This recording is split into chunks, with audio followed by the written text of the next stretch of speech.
Hello दोस्तों, good evening. कैसे हो? आज स्टडी में स्वागत है।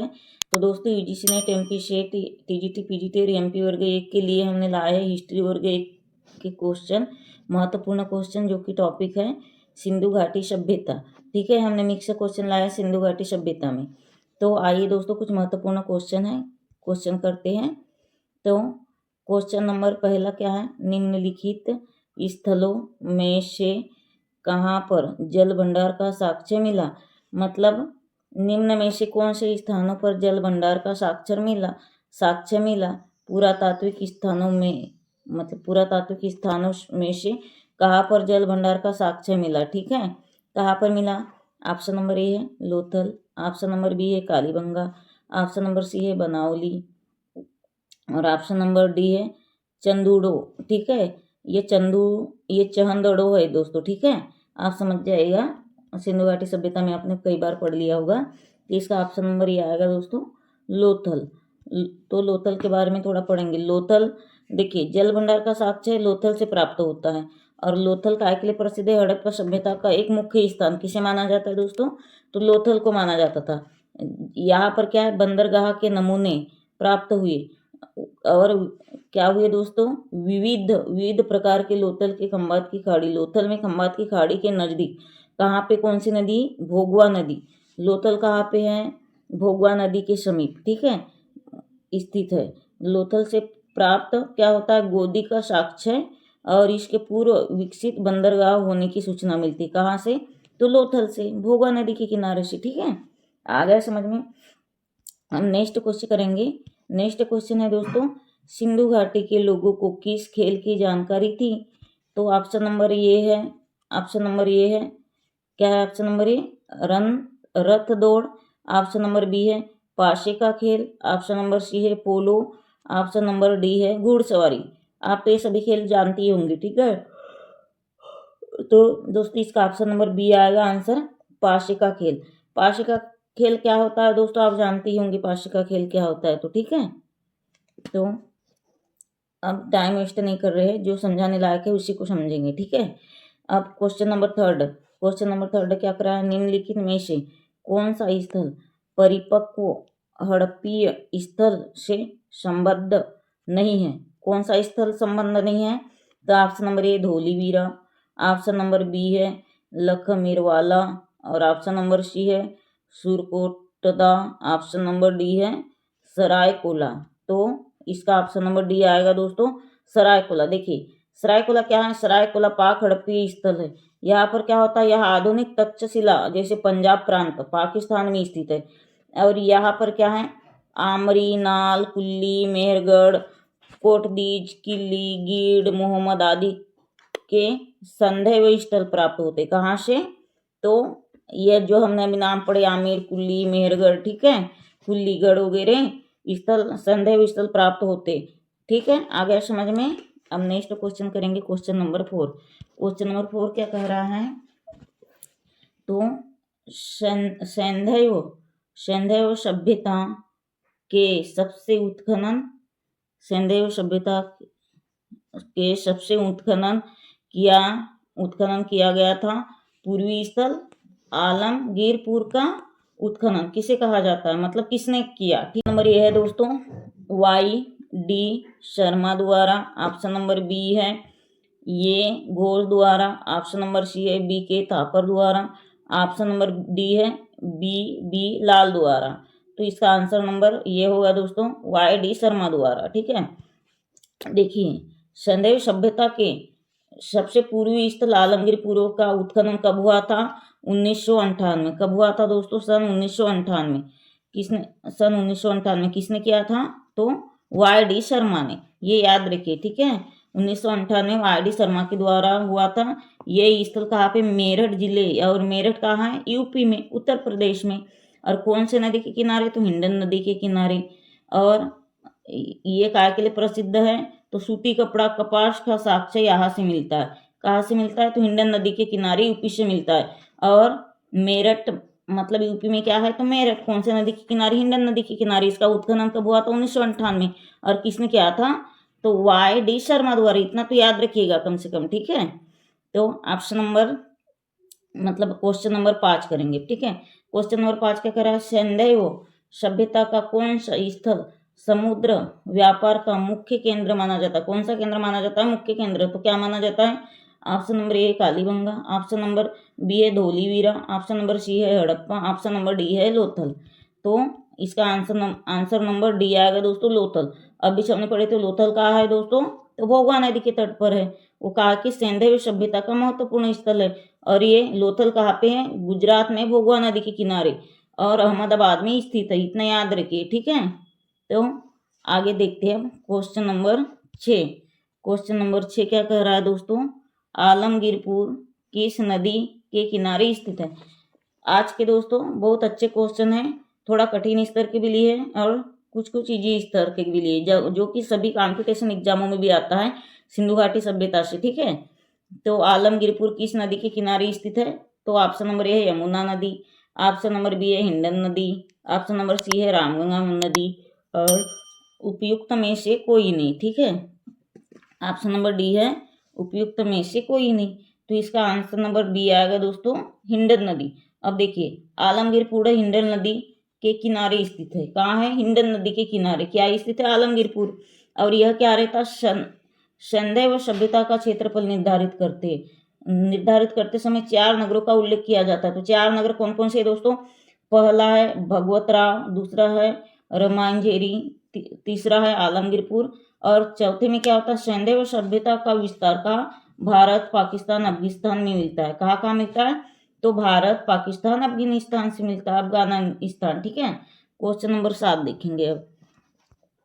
तो क्वेश्चन नंबर 7 क्या कह रहा है, सिंधु घाटी के आवासीय क्षेत्र में निम्नलिखित में से कौन सा आरोहण क्रम सही है? ठीक है, आरोहण क्रम कौन सा सही है? तो ऑप्शन नंबर ए है हड़प्पा, मोहनजोदड़ो, धोलावीरा और ऑप्शन नंबर बी है Harappa, Dholavira, Mohenjodaro. Option number C है Dholavira, Mohenjodaro, Harappa. Option number D है मोहनजोदड़ो और धोलावीरा, हड़प्पा। तो इसका ऑप्शन नंबर ये आएगा दोस्तों, क्या है? Option number A Harappa, Mohenjodaro, Dholavira, ठीक है। इस जो कि देखिए हड़प्पा सभ्यता की खोज किसने की थी? सर्वप्रथम दोस्तों दयाराम साहनी ने। कब की थी? 1921 में, ठीक है। कब की थी? तो 1921 में। हड़प्पा नामक स्थान में क्या होता है? हड़प्पा नामक स्थल में खुदाई कराकर कुछ साक्ष्य प्राप्त हुए थे और इसी क्रम में 1922 में राखलदास बनर्जी, कब? 1922 में राखलदास बनर्जी ने मोहनजोदड़ो की खुदाई करवाया था, याद रखिएगा, ठीक है। तो 1921 में हड़प्पा नामक स्थान पे किसने किया था? तो दयाराम साहनी। और 1922 में राखलदास बनर्जी मोहनजोदड़ो की खुदाई करवाया था, ठीक है, याद रखिएगा। अब नेक्स्ट क्वेश्चन करते हैं दोस्तों, क्वेश्चन नंबर 8, ठीक है। अब आए दोस्तों क्वेश्चन नंबर 8 करेंगे, ठीक है। क्वेश्चन नंबर 8 क्या कर रहा है, निम्नलिखित हड़प्पीय स्थलों में कहाँ से मजदूरों के मकानों के अवशेष प्राप्त हुए हैं? तो कहाँ से हुए दोस्तों? Option number A Harappa, option number B है चहंदड़ो, ऑप्शन नंबर सी है रंगपुर, ऑप्शन नंबर डी है रोपड़। तो दोस्तों इसका ऑप्शन नंबर ये आएगा हड़प्पा। अभी हमने कुछ सेकंड पहले पढ़े थे, कुछ मिनट पहले। देखिए 1921 में दयाराम साहनी ने हड़प्पा का सर्वेक्षण किया था और 1923 में इसका नियमित उत्खनन आरंभ हुआ था, ठीक है। तो उत्खनन से हड़प्पा के किले के बाहर कुछ ऐसे अवशेष, कुछ ऐसे भवन प्राप्त हुए थे दोस्तों जिनकी पहचान कर्मचारियों के आवास के रूप में की गई थी, मतलब कर्मचारियों के घरों के रूप में, ठीक है। तो हड़प्पों में 2 कमरे वाले ब्रेक होते थे, ठीक है, जो मजदूरों के रहने के लिए उचित थे, जो निवास घर थे तो मजदूरों के रहने के लिए उचित थे, ठीक है। अब क्वेश्चन नंबर 9 करेंगे, ठीक है। क्वेश्चन नंबर 9 क्या कह रहा है, किस प्रकार के समाज में मात्र देवी की अवधारणा प्रमुखतः प्रचलित थी? किस प्रकार के समाज में थी दोस्तों मात्र देवी अवधारणा को? आइए देखते हैं। ऑप्शन नंबर ए है औद्योगिक समाज, ऑप्शन नंबर बी है कृषि समाज, ऑप्शन नंबर सी है हथकरघा समाज, ऑप्शन नंबर डी है इनमें से कोई नहीं। देखिए दोस्तों इसका तो आंसर बी आएगा, ऑप्शन नंबर बी, ठीक है, कृषि समाज। देखिए जो मात्र देवी की अवधारणा वस्तुतः कहाँ पर की जाती है? कृषि समाज में प्रचलित थी। किसकी अवधारणा? मात्र देवी की कृषि समाज में अवधारणा थी, ठीक है, कृषि समाज में क्या थी? प्रचलित थी। इसके उदाहरण में क्या आएगा? उदाहरण में हड़प्पा संस्कृति में मिलते हैं। मात्र देवी को उर्वरता की देवी माना जाता है। आपको तो पहले से पता होगा मात्र देवी को दोस्तों उर्वरता की देवी माना जाता है। हड़प्पा में एक मूर्ति में स्त्री के गर्भ से निकलता है। आपने पढ़े होंगे दोस्तों सिंधु घाटी सभ्यता में, देखिए हड़प्पा में एक मूर्ति में स्त्री के गर्भ से क्या निकलता है दोस्तों, एक पौधा निकलता है। एक पौधा निकलता हुआ दिखाई देता है कि नहीं, हमने पढ़े हैं, जिसे क्या कहते हैं, पृथ्वी देवी की प्रतिमा माना जाता है। जो एक मूर्ति में स्त्री के गर्भ से एक पौधा निकलता है उसे क्या माना जाता है, पृथ्वी देवी की प्रतिमा माना जाता है, ठीक है। और इसे धरती की उर्वरता की देवी मानकर इसकी पूजा भी की जाती है। आगे इतना समझ में याद रखिएगा, ठीक है। अब क्वेश्चन नंबर 10 है। क्वेश्चन नंबर 10 क्या कह रहा है दोस्तों, कि सैंधव स्थल से मिट्टी के हल का मॉडल मिला है, मतलब साक्ष्य मिला है, ठीक है। तो इसका ऑप्शन नंबर ए है राखीगढ़, ऑप्शन नंबर बी है बनावली, ऑप्शन नंबर सी है हड़प्पा, ऑप्शन नंबर डी है रोपड़। तो इसका ऑप्शन नंबर ये आएगा दोस्तों answer B Banawali, B for Banawali, ठीक है। तो बनवाली से क्या होते हैं, मिट्टी के हल का मॉडल मिला है, मिट्टी के हल का मॉडल मिला है। और बनवाली कहाँ पे, हरियाणा, बनवाली कहाँ पर है दोस्तों, हरियाणा के हिसार जिले में स्थित है, ठीक है। याद रखिएगा यह कैसा स्थल है, यह एक पुरस्कृत स्थल है, ठीक है, जो कि सिंधु घाटी सभ्यता से संबंधित है, ठीक है। और यह प्राचीन सरस्वती नदी के किनारे स्थित था। पहले कहा था प्राचीन सरस्वती नदी के किनारे, अब कहाँ है, हरियाणा के हिसार जिले में। कहाँ पर स्थित है, तो मतलब सरस्वती नदी के किनारे, ठीक है। और इसका उत्खनन कब किया गया था, तो 1973 में, 1973 में इसका उत्खनन कब कराया गया था, 1973 में कराया गया था। बनवाली में जल निकास प्रणाली का अभाव था, ठीक है, इतना याद रखिएगा। क्वेश्चन नंबर करेंगे next question, question number 11। Question number 11 क्या कह रहा है, निम्नलिखित हड़प्पकालीन स्थलों में से किसमें नाली के निर्माण में लकड़ी का प्रयोग किया जाता है। आज दोस्तों हमने सभी प्रकार के क्वेश्चन लिए हैं सिंधु घाटी सभ्यता से। क्लास छोड़ के न जाइए दोस्तों, पूरी क्लास देखिए, ठीक है। यदि आधी अधूरे छोड़ोगे तो आपको समझ में नहीं आएगा। हमने बहुत ही महत्वपूर्ण क्वेश्चन लाए हैं। तो क्वेश्चन नंबर 11 का ऑप्शन नंबर ए है दोस्तों लोथल, ऑप्शन नंबर बी है राखीगढ़, ऑप्शन नंबर सी है कालीबंगा, ऑप्शन नंबर डी है आलमगीरपुर, ठीक है। तो इसका दोस्तों आंसर नंबर सी आएगा कालीबंगा। कालीबंगा कहाँ है दोस्तों, देखिए राजस्थान के हनुमानगढ़ में कालीबंगा की खोज कब हुई थी दोस्तों, तो कालीबंगा की खोज हुई थी दोस्तों 1952 में, ठीक है, 1952 में हुई थी। और अमलानंद घोष ने किया था, किसने किया था, 1952 में अमलानंद घोष ने किया था। तो याद रखिएगा राजस्थान के हनुमानगढ़ में कालीबंगा की खोज 1952 में अमलनाद मतलब अमलानाथ घोष ने किया था, याद रखिएगा। और यहाँ की खुदाई से क्या मिलता है, बेलनाकार मुहावरे, हल के निशान, अलंकृत ईंटे का प्रयोग और घरों के निर्माण की कच्ची ईंटों का प्रयोग आदि मिलता है। मतलब यहाँ पर राजस्थान के कालीबंगा हनुमानगढ़ में खुदाई करने पर ये सब मिलते, क्या मिलता है, घरों का निर्माण, कच्ची ईंटों का प्रयोग, है ना, अलंकृत ईंटे का प्रयोग आदि मिलता है, ठीक है। तो नेक्स्ट क्वेश्चन करेंगे दोस्तों, क्वेश्चन नंबर 12।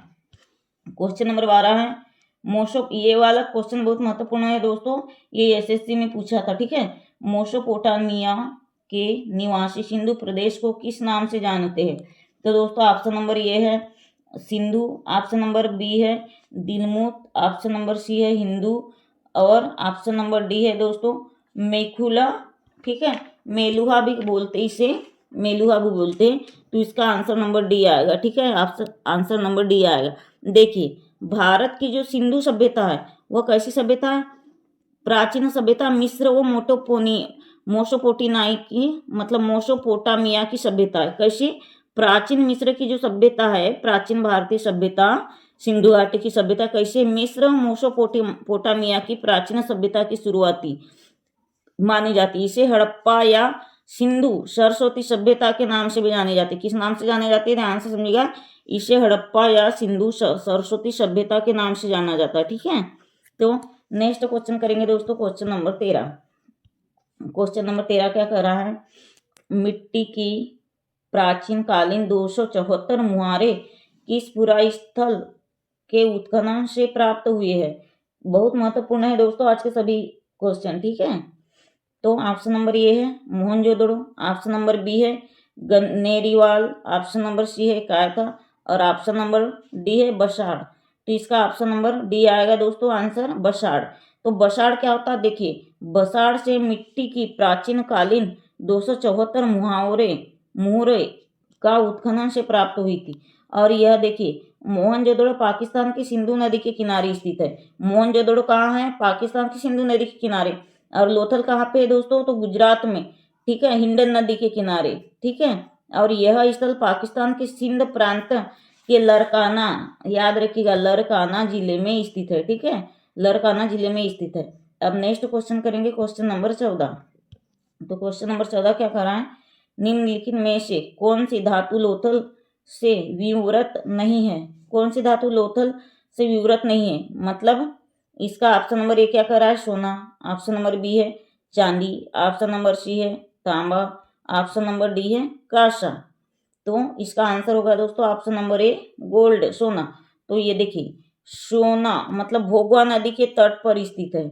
इसका उत्खनन डॉक्टर एस.आर. राव ने किया था। कब किया था, तो 1997 में किया था। Doctor R.S. राव ने इसका उत्खनन मतलब लोथल भोगवा नदी के किनारे 1997 में किया था, याद रखिएगा, ठीक है। तो यहाँ की खुदाई में फारस की मुहर, युगल, समाधान, घोड़े का लघु और आदि प्राप्त हुए थे, ठीक है। तो लोथल से सोना और कांसा व तांबा का साक्ष्य प्राप्त होता है, याद रखिए दोस्तों, ठीक है। अब नेक्स्ट क्वेश्चन करेंगे, क्वेश्चन नंबर 15। तो क्वेश्चन नंबर 15 क्या कह रहा है, निम्नलिखित में से कौन सा एक गुजरात समुद्र तट पर महत्वपूर्ण बंदरगाह था। तो कौन सा महत्वपूर्ण बंदरगाह था दोस्तों, बड़ोदरा, मुद्रा, लोमड़ी, ऑप्शन नंबर डी है, क्या है ऑप्शन नंबर डी, ब्रांगदा, ठीक है। तो इसका ऑप्शन नंबर बी होगा दोस्तों आंसर, मुद्रा, ठीक है, मुद्रा होगा। देखिए सिंधुकालीन समाज में गुजरात के तट पर स्थित प्रमुख बंदरगाह लोथल तथा मुद्रा थे। क्या थे दोस्तों, सिंधु घाटी सभ्यता में गुजरात पर स्थित बंदरगाह लोथल तथा मुद्रा थे, ठीक है। अब नेक्स्ट क्वेश्चन करेंगे, क्वेश्चन नंबर 16। क्वेश्चन नंबर 16 क्या कर रहा है, हड़प्पा कालीन लोगों की निम्नलिखित में से किस फल का ज्ञान था। मतलब हड़प्पा कालीन लोगों को किस फल का ज्ञान था, तो ऑप्शन नंबर ए संतरा, ऑप्शन नंबर बी पपीता, किस फसल। तो दोस्तों देखिए ये फसल नहीं है, ठीक है, ये फल है दोस्तों, थोड़ा मिस्टेक हो गया है। देखिए क्वेश्चन क्या कर रहा है, हड़प्पा कालीन लोगों की निम्नलिखित में से किस फसल नहीं है, ठीक है, किस फल का ज्ञान था। तो ऑप्शन नंबर ए है संतरा, ऑप्शन नंबर बी है पपीता, ऑप्शन नंबर सी है अमरूद और ऑप्शन नंबर डी है खजूर। तो इसका आंसर होगा दोस्तों ऑप्शन नंबर डी खजूर। मतलब खजूर का ज्ञान था हड़प्पा कालीन लोगों को, शंबूज, खजूर, नींबू तथा अनार आदि फलों का ज्ञान था। काय काय का, खजूर, नींबू, अनार और खरबूज, इन फलों का ज्ञान था, ठीक है, याद रखिए। ये वैसे आता नहीं ज्यादा एग्जाम में क्वेश्चन। अब नेक्स्ट क्वेश्चन करेंगे दोस्तों, क्वेश्चन नंबर 17। तो क्वेश्चन नंबर 17 क्या कर रहा है, किस काल में स्वास्तिक प्रतीक का प्राचीनतम संदर्भ मिलता है। किस काल मिलता है, ऑप्शन नंबर ए वैदिक काल, ऑप्शन नंबर बी हड़प्पा काल, ऑप्शन नंबर सी मौर्य काल, ऑप्शन नंबर डी गुप्त काल। तो इसका ऑप्शन नंबर बी होगा दोस्तों हड़प्पा काल। आंसर क्या होगा, हड़प्पा काल। तो स्वास्तिक प्रतीक का प्राचीनतम संदर्भ हड़प्पा काल सभ्यता से प्राप्त होता है, याद रखिए। और देखिए स्वास्तिक सूर्य पूजा का प्रतीक था। स्वास्तिक काय का प्रतीक था दोस्तों, सूर्य पूजा का। हड़प्पा सभ्यता के धार्मिक दृष्टिकोण का आधार, ठीक है, यह लौकिक और व्यवहारिक अधिक था। क्या था दोस्तों, धार्मिक दृष्टिकोण का आधार यह लौकिक और व्यवहारिक। और यह हड़प्पा सभ्यता का जो स्वास्तिक चिन्ह है कहाँ से प्राप्त होता है, सूर्य पूजा का प्रतीक है। मतलब काय का प्रतीक है, यह सूर्य पूजा का प्रतीक है। नेक्स्ट क्वेश्चन करेंगे, क्वेश्चन नंबर 18। क्वेश्चन नंबर 18 क्या कह रहा है, सिंधु सभ्यता के लोग किस देवता की पूजा करते थे। ये तो सभी को पता होगा। तो आप भी आंसर दीजिए दोस्तों, ठीक है, हमारे आंसर करने के पहले आप भी आंसर लगा लीजिएगा। ऑप्शन नंबर ए है पशुपति, ऑप्शन नंबर बी है कृष्ण, ऑप्शन नंबर सी है वरुण, ऑप्शन नंबर डी है विष्णु। तो इसका आंसर नंबर ये होगा दोस्तों पशुपति। मतलब जो सिंधु सभ्यता के लोग पशुपति की उपासना करते थे, पशुपति की उपासना करते थे। हालांकि क्या होता था, मातृ देव की तो पूजा भी प्रचलित थी, लेकिन प्रमुख देवता सिंधु सभ्यता का क्या होता था दोस्तों, पशुपति। और मातृ देवी की पूजा भी करते थे। ठीक है, प्रचलित थी मातृ देवी की पूजा यहाँ पर। ठीक है, और क्वेश्चन नंबर 19 करेंगे, आइए देखते हैं। नेक्स्ट क्वेश्चन करेंगे। क्वेश्चन नंबर 19 क्या कह रहा है, निम्नलिखित में से प्राक हड़प्पा है, ठीक है, संस्कृति कौन सी है? तो कौन सी दोस्तों?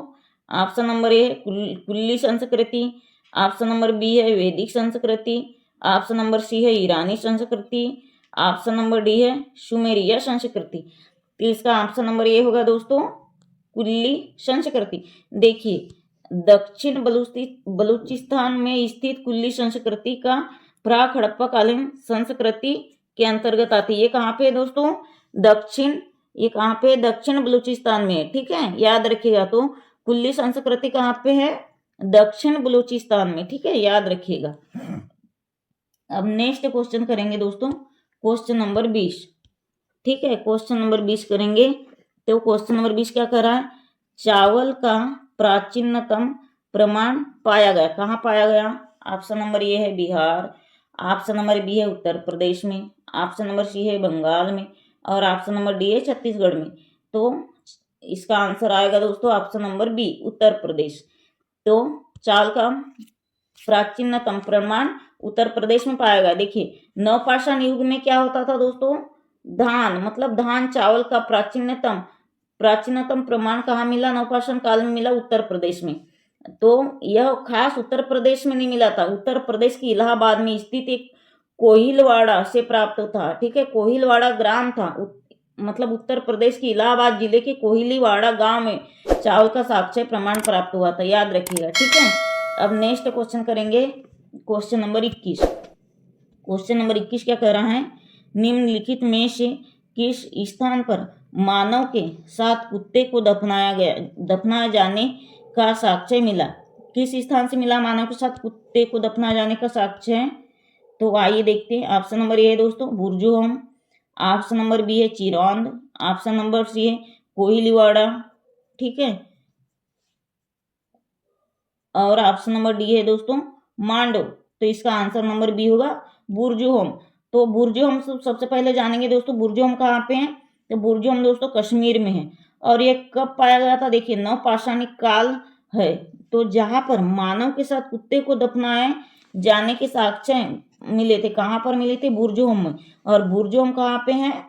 तो कश्मीर में है। इतना याद रखिएगा, ठीक है, ज्यादा मत याद रखिएगा, इतना याद रखिएगा, बुरजोहम है कश्मीर में, और बुरजोहम में मानव के साथ कुत्ते को दफना जाने के अवशेष प्रमाण प्राप्त हुए थे। ठीक है, और कुत्ता को न केवल पालतू बनाया जाता था, बल्कि क्या करते थे, सामाजिक और सांस्कृतिक रूप से महत्वपूर्ण यह स्थल में बनाए जाते थे। मतलब इनके लिए क्या है, महत्वपूर्ण गड्ढों के अंदर घर बनाए जाते थे, और हड्डियां तथा पत्थर के औजार भी प्रसिद्ध थे। ठीक है, कहाँ पे प्रसिद्ध थे? तो बुरजोहम में। बुरजोहम कहाँ पे है? कश्मीर में। अब नेक्स्ट क्वेश्चन करेंगे दोस्तों, क्वेश्चन नंबर 22। क्वेश्चन नंबर 22 क्या कह रहा है, भीमबेटिका किसके लिए प्रसिद्ध है? ये तो बहुत पुराना क्वेश्चन है और सभी को पता होगा, भीमबेटिका के बारे में प्राइमरी से पढ़ते आ रहे हैं। देखिए, ऑप्शन नंबर ए है गुफाओं के शैल चित्र, ऑप्शन नंबर बी है खनिज, ऑप्शन नंबर सी है बौद्ध प्रतिमाएं, ऑप्शन नंबर डी है सोन नदी का उद्गम स्थल। तो इसका ऑप्शन नंबर ए होगा दोस्तों गुफाओं के शैल चित्र। देखिए, गुफाओं के शैल चित्र कहाँ पे है? मध्य प्रदेश के रायसेन जिले में स्थित है। दोस्तों, अपन ये जो विश्लेषण करके बताते हैं ना ऑप्शन का आंसर का, तो पेन कॉपी लेकर बैठिएगा, क्योंकि मैं यहाँ लिख के नहीं बता सकती, आप लिखिएगा, आप अच्छे से नोट से तैयार करिएगा। ठीक है, क्योंकि ये क्वेश्चनों के क्वेश्चन आंसर में से और भी क्वेश्चन बन सकते हैं। तो देखिए, मध्य प्रदेश के रायसेन जिले में स्थित भीमबेटिका स्थित है। तो यह कहाँ मिला था? प्रागैतिहासिक काल शैली शैल चित्रकला का श्रेष्ठ उदाहरण है। इन गुफाओं में जीवन के विविध रंगों को पेंटिंग के रूप में उकेरा गया है। ठीक है, जैसे हाथी, सांबर, हिरण आदि का चित्र बनाया गया था।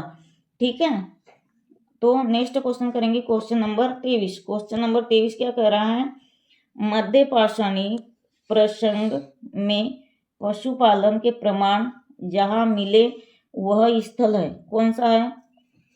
तो लंगनाज, ऑप्शन नंबर बी है बिरनारपुर, ऑप्शन नंबर सी है आदमगढ़, और ऑप्शन नंबर डी है चौपनी मांडो। ऑप्शन नंबर डी है चौपनी मांडो। तो इसका आंसर होगा दोस्तों ऑप्शन नंबर सी, आदमगढ़। ठीक है, आदमगढ़ कहाँ, देखिए मध्य पाषाण काल में आदमगढ़ स्थल से क्या होता था, पशुपालन के प्रमाण प्राप्त होते थे। कहाँ से, मध्य पाषाण काल में आदमगढ़ से, आदमगढ़ स्थल से क्या होता था दोस्तों, पशुपालन के साक्ष्य प्रमाण प्राप्त होते थे। और ये आदमगढ़ कहाँ पर स्थित है दोस्तों, यह स्थल होशंगाबाद जिले के पास स्थित है। याद रखिए यह स्थल कहाँ स्थित है, होशंगाबाद जिले के पास में स्थित है। और यहाँ पर क्या होता है, प्राचीन काल में पशुपालन के प्रारंभिक संकेत मिलते हैं।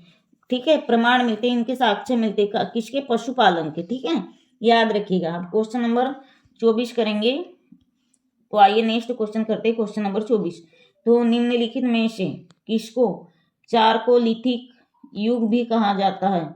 ये थोड़ा नया टाइप का क्वेश्चन आ गया है, किसको चारकोलिथिक युग भी कहा जाता है। तो ऑप्शन नंबर ए है पूरा पाषाणिक युग, ऑप्शन नंबर बी है नवपाषाण युग, ऑप्शन नंबर सी है ताम्रपाषाण युग, ऑप्शन नंबर डी है लौह युग।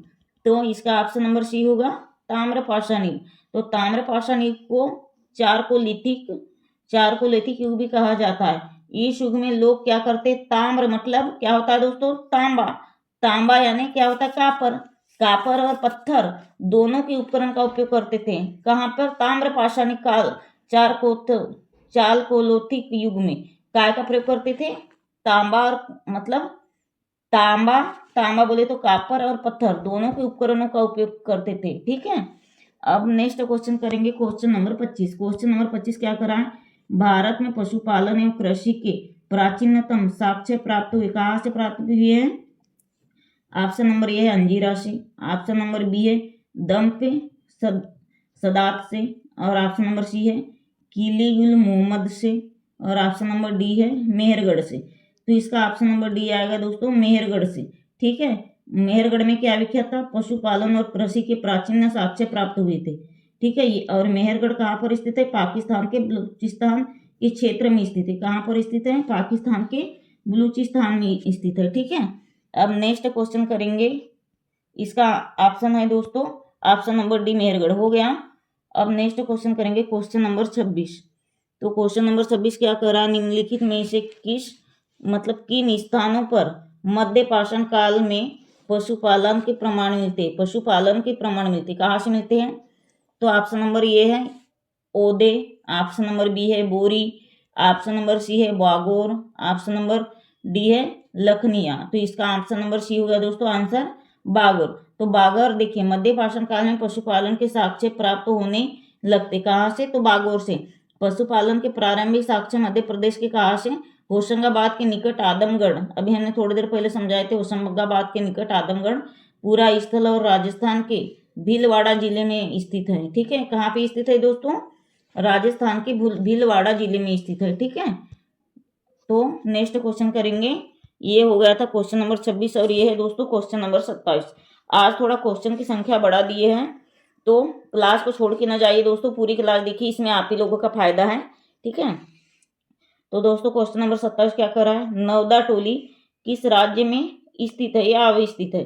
तो नवदा टोली कहाँ पे, ऑप्शन नंबर ए है गुजरात, ऑप्शन नंबर बी है महाराष्ट्र, ऑप्शन नंबर सी है तो छत्तीसगढ़, और ऑप्शन नंबर डी है मध्य प्रदेश। तो आप इसका आंसर नंबर डी होगा दोस्तों, नवदा टोली मध्य प्रदेश के खरगोन जिले में स्थित है। कहाँ पर है, देखिए नवदा टोली मध्य प्रदेश के खरगोन जिले के नर्मदा तट पर स्थित है। ठीक है, और यह काय के लिए प्रसिद्ध था, तो ताम्र पाषाणिक पुरातात्विक स्थल के लिए। ठीक है, अब नेक्स्ट क्वेश्चन करेंगे दोस्तों, क्वेश्चन नंबर 28। तो क्वेश्चन नंबर 28 क्या कह रहा है, क्वेश्चन नंबर 28 है मध्य पाषाणिक स्थल चौपनी पांडो, बड़ा नया नाम आया है, चौपनी पांडो स्थित है। कहाँ पर स्थित है चौपनी पांडो, ऑप्शन नंबर ए है दायपुर के निकट राजस्थान में, ऑप्शन नंबर बी है इलाहाबाद के कोराव तहसील में बूढ़ी बेलन के किनारे, ऑप्शन नंबर सी है प्रतापगढ़ में, ऑप्शन नंबर डी है मिर्जापुर में। तो इसका दोस्तों ऑप्शन नंबर बी होगा आंसर, इलाहाबाद के केराम तहसील में बूढ़ी बेलन के किनारे। ठीक है, क्या स्थित है बूढ़ी बेलन के किनारे दोस्तों, तो चौपनी पांडो कहाँ पे, इलाहाबाद के कोराव तहसील में बूढ़ी बेलन के किनारे स्थित है, याद रखिएगा। ठीक है, अब नेक्स्ट क्वेश्चन करेंगे क्वेश्चन नंबर 29। क्वेश्चन नंबर 29 क्या करा है, ताम्रशन काल में महाराष्ट्र के लोग मृतकों को घर के फर्श के नीचे किस तरह रखकर दफनाते थे। ये बहुत ही महत्वपूर्ण क्वेश्चन है दोस्तों, ये कोई भी एग्जाम में आता है, बहुत ही इंपॉर्टेंट एग्जाम की दृष्टि से, ठीक है।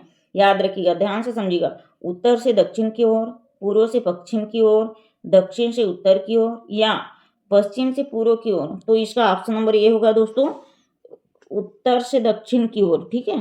देखिए, महाराष्ट्र की ताम्रपाषाणी कालीन संस्कृति का की थी, 11वीं संस्कृति की थी दोस्तों। कहा कि 11वीं संस्कृति की।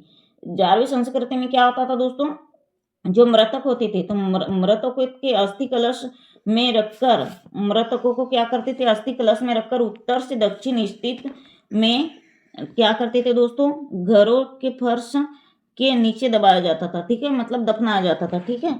अब नेक्स्ट क्वेश्चन करेंगे दोस्तों, लास्ट क्वेश्चन है क्वेश्चन नंबर 30। क्वेश्चन नंबर 30 भी बहुत महत्वपूर्ण है। देखिए, तो क्वेश्चन नंबर 30 क्या कर रहा है, राख का टीला निम्नलिखित में से किस नवपाषाणिक स्थल में, मतलब किस पाषाणिक स्थल से संबंधित है। इसका ऑप्शन नंबर ये है बुधियाल, ऑप्शन नंबर बी है सगनकल्लू, ऑप्शन नंबर सी है कोहिलवाड़ा, मतलब कोल्डी हवा है, ठीक है, कोहिलीवाड़ा नहीं दोस्तों, सॉरी, कोल्डी हवा। और ऑप्शन नंबर डी है ब्रह्मागिरी। तो इसका ऑप्शन नंबर बी आएगा दोस्तों, संगनकल्लू। ये देखिए, संगनकल्लू क्या है, कहाँ स्थित है, तो मैसूर, मतलब कर्नाटक में मैसूर के पास वेल्लारी जनपद में स्थित है। याद रखिएगा, कहाँ पे है दोस्तों सगनकल्लू, कर्नाटक में मैसूर के पास वेल्लारी जनपद में स्थित है। सगनकल्लू नामक नवपाषाण कालीन पूरा स्थल के क्या मिलते, राख के टीले प्राप्त होते। कहाँ से, तो कर्नाटक में मैसूर के पास वेल्लारी जनपद में स्थित है, ठीक है। याद रखिएगा दोस्तों। अब आज के लिए दोस्तों इतना ही। आज के क्वेश्चन आंसर आपको कैसे लगे तो कमेंट से करिएगा दोस्तों। हम कैसी क्लास ला रहे हैं, आपको हमारी आज की क्लास पसंद आई या नहीं, कमेंट से करिए, लाइक करिए, शेयर करिए। और जितने भी मेरे भाई बहन देख रहे हो प्लीज़ मेरे चैनल को सब्सक्राइब करिएगा दोस्तों। ये आपके 3-4 एग्जामों के लिए बहुत महत्वपूर्ण है, जैसे एमपी वर्ग एक हिस्ट्री हो गया, ये टीजीटी पीजीटी एमपी सेट वगैरह के लिए, यूजीसी नेट के लिए, ठीक है दोस्तों। तो हम ऐसी क्लास आपको देते रहेंगे, आप हमारे चैनल से बने रहिएगा और भी भाई बहनों को जोड़िएगा, शेयर करिएगा, लाइक करिएगा, कमेंट से करिएगा और प्लीज़ मेरे चैनल को सब्सक्राइब करिएगा। तो आज के लिए इतना है दोस्तों। जय हिंद, धन्यवाद।